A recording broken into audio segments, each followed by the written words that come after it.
АТП уже у нас потребность дала, потом МУП, УК, ЖКХ. То есть некоторые предприятия уже есть потребность, которая о переводе. Район башкарма комитеті жетекшісінің бірінші орынбасары Руслан Радымов білдіргенше, районда әліге метан газында еруші транспорт yok. Негізде пропан газында.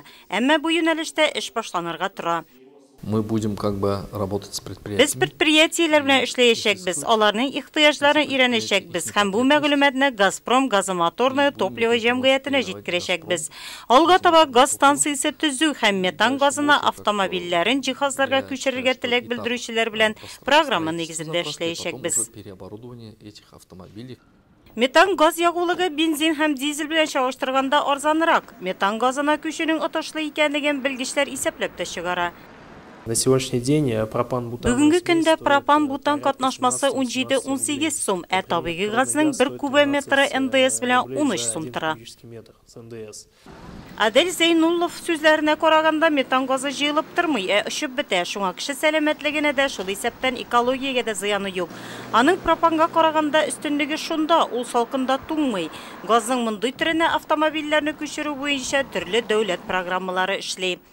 Программа госсубсидирования закупки техника сатып алу өчен һәм техниканы газга күчерү җиһазлары өчен субсидия бирү программалары.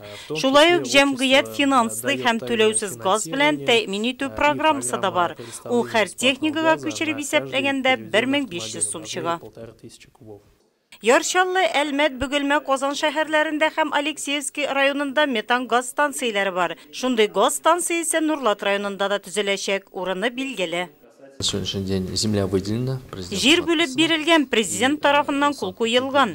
Петербургта инвестсовет таулары санарга тиеш. Районда газ станциясе 18-нче елның башында төзелә башлаячак. Һәр җирнең үз кадастр номеры бар. Газ станциясе Шикәрчеләр бистәсендә әйләнгеч юл янында булачак. Территория микрорайона Сахарный завод. Киңәшмәдә метан газына күчү, аның өстенлекләрен белергә теләүчеләр шактый булды. Казаннан килгән белгечкә сораулар күп бирелде, төпле җаваплар да алынды.